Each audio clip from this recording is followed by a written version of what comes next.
Sam, let me join Assemblymember Peoples and Superintendent Williams in congratulating you and the council for your extraordinary work. It is unprecedented that we're seeing today the parental involvement that we're seeing, and we all know, absolutely unequivocally, that we're never going to see the success in urban education until we have more active parental involvement. And this is a very good start.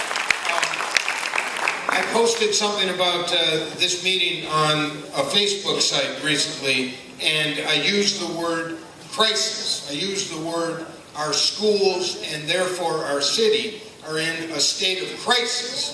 And I got yelled at by somebody who said, you can't use the word crisis. Well, let me tell you something.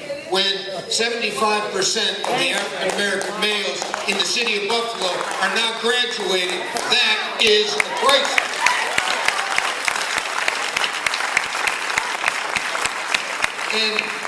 And so let me discuss a couple of things that I have in mind in terms of ways of addressing the crisis and addressing the structural problems, Sam, that you've spoken of so eloquently.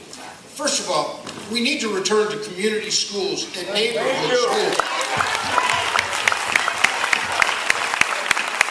That's not easy. That's a challenge. But we need to get there. Why? How can you expect parental involvement when we're such an impoverished city, when the school is on the other part of town? You can't get there.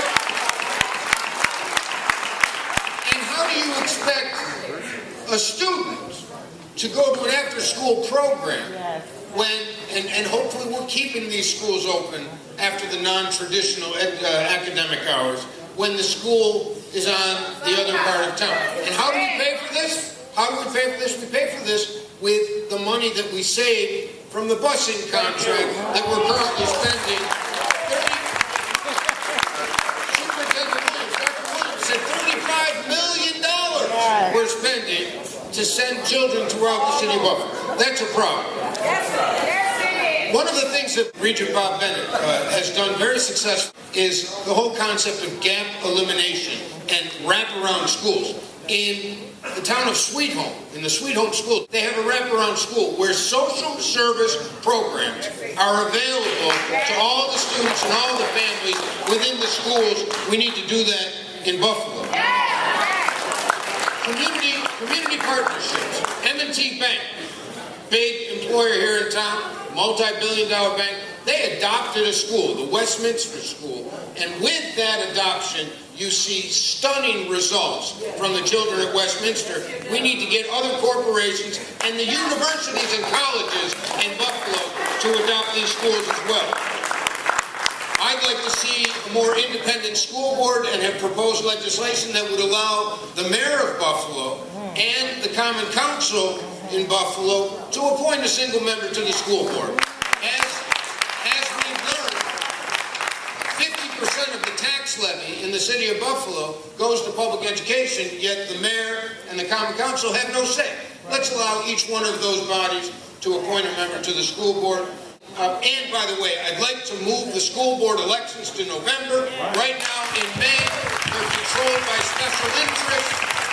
We have 4% turnout in an election for a school board. Move the school board elections to November. I've introduced legislation to do that, and we'll have greater participation. Finally, if it all doesn't work, and we are talking about generations of inner city children being sentenced to a system that ultimately is failing them. If it all doesn't work, then I am serious about a state takeover of the Buffalo Public Schools. Now, that's an extreme measure.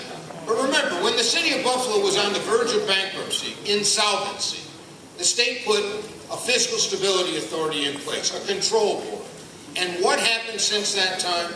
The city of Buffalo's finances have been managed responsibly with on-time budget, with surpluses and increased bond ratings ever since. I don't want to go to the extreme measure, but the bottom line is our urban schools are failing our inner city children, and we need to do whatever it takes in order to solve the problem. So, Sam, I don't know if I answered the one question you wanted to answer. I'm going to ask it. Yes. So, but you did. You gave some solutions. Would you agree that there are issues that are within the structural issues within the state legislature that have led to the persistent failure of the Buffalo Public Schools? It's contributed to it. I mean, the sole factor, absolutely not, but certainly has contributed to it. All right. Thank you. Appreciate it.